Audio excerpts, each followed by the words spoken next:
आइए अब हम सब प्रतिदिन के भांति न्याय दर्शन जो महर्षि गौतम ऋषि जी का लिखा हुआ है, इस पर आचार्य उदयवीर शास्त्री जी का भाष्य है, तो इसका स्वाध्याय करते हैं। अभी चौथे सूत्र का भाष्य चल रहा है। आज विषय है प्रमा और अप्रमा। लिखते हैं कि यह समझ रखना चाहिए, प्रत्यक्ष के विषय में सर्वत्र इंद्रिय के द्वारा अर्थ के साथ सन्निकर्ष रूप व्यवहार आवश्यक है। देखो, ये हमारा इंद्रिय है। आँख क्या है? इंद्रिय। और हमारे सामने जो ये पदार्थ दिख रहे हैं, ये सभी विषय है। ये सभी क्या है? विषय है। तो इन विषयों के साथ इन आँख का सन्निकर्ष, मिलान जरूरी है।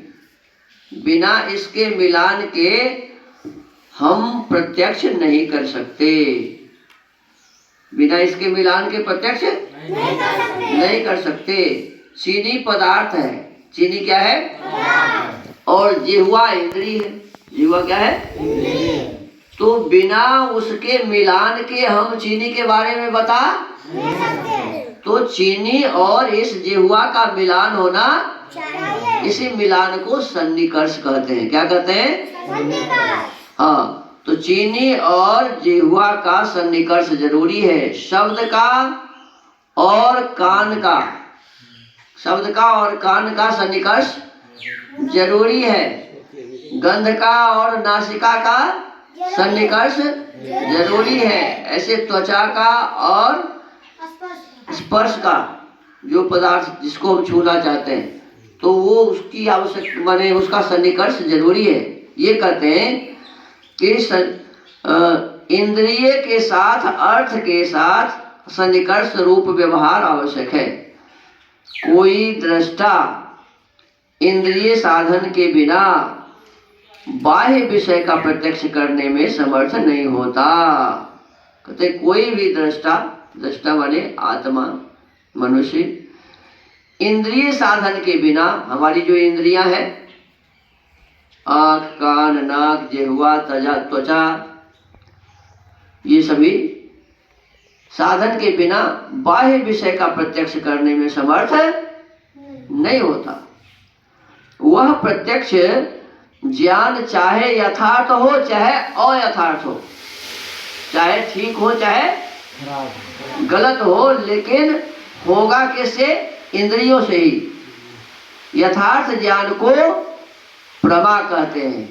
अथा यथार्थ ज्ञान को क्या कहते हैं? यथार्थ माने ठीक ठीक। यथार्थ माने जब हम अपने इंद्रियों से ठीक ठीक ज्ञान समझ लेते हैं, तो इसको क्या कहते हैं? प्रमा। क्या कहते हैं? और अयथार्थ ज्ञान को अप्रमा कहा जाता है।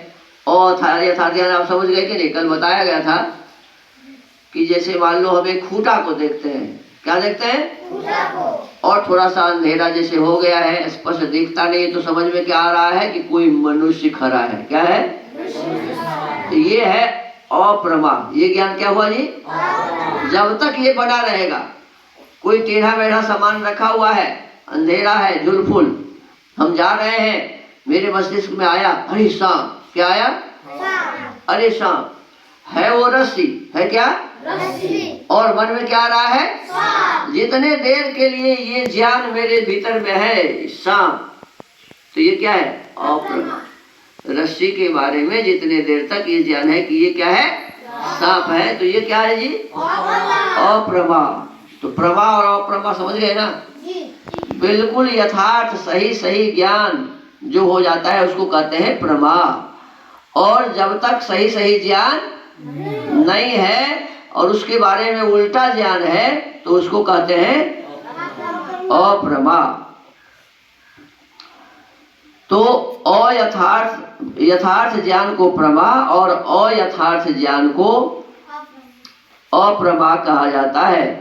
संशय और विपर्य ज्ञान अप्रमा के अंतर्गत आते हैं। माने किसी भी विषय वस्तु में संशय है, संशयात्मक ज्ञान है तो क्या है, वो अप्रमा। और विपर्य ज्ञान भी, विपर्य भी उल्टा ज्ञान कहा जाता है, अप्रमा के अंतर्गत आते हैं। यद्यपि इस कारण सूत्र की भावना के अनुसार उनके लिए प्रत्यक्ष ज्ञान पद का प्रयोग नहीं होना चाहिए।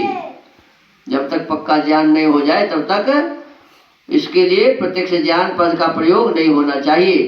परंतु प्रमा अप्रमा दोनों में इंद्रिय व्यापार समान होने से ये अप्रमा के लिए भी औपचारिक रूप से केवल व्यवहार में प्रत्यक्ष ज्ञान पद का प्रयोग कर दिया जाता है। उन्हें है नहीं प्रत्यक्ष, लेकिन कह दिया जाता है कि भाई भाई ये प्रत्यक्ष हुआ। कई आदमी स्वप्न में गलत चीज देख लेते हैं, जो चीज नहीं है वो भी देखते हैं और समझते हैं कि भगवान मेरे पास आए थे। क्या कह देते हैं, देखता है स्वप्न, कह देता है कि तो इस प्रकार के ये कहने के लिए प्रत्यक्ष है, लेकिन ये प्रत्यक्ष नहीं है। वस्तुतः प्रमा ही प्रत्यक्ष ज्ञान है, वस्तुतः प्रमा ही प्रत्यक्ष ज्ञान है। इसीलिए प्रमा के कारण साधन को प्रमाण माना जाता है। प्रमा के साधन,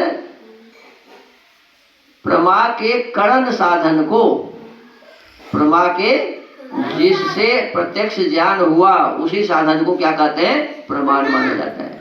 ऐसी दशा में इंद्रिय द्वारा गृहीत अनवधारणात्मक ज्ञान तथा अथवा अप्रमारूप ज्ञान भी प्रत्यक्ष कोटि में न आ जाए, इसीलिए सूत्र में व्यवसायात्मकम विशेषण दिया गया है। माने बिल्कुल निश्चयात्मक, व्यवसायात्मक माने निश्चयात्मक। उक्त मान्यता में यह एक सुपुष्ट प्रमाण है कि जिन व्यक्तियों का कोई इंद्रिय नष्ट हो जाता है उनको मन के रहते हुए भी नष्ट इंद्रिय के विषय का मन द्वारा अनुव्यवसाय अवधारण नहीं होता। अतः निश्चय करना बुद्धि अथवा मन का धर्म होने पर भी मन उसी विषय का मनन अनुव्यवसाय करता है जो बाह्येंद्रिय द्वारा गृहीत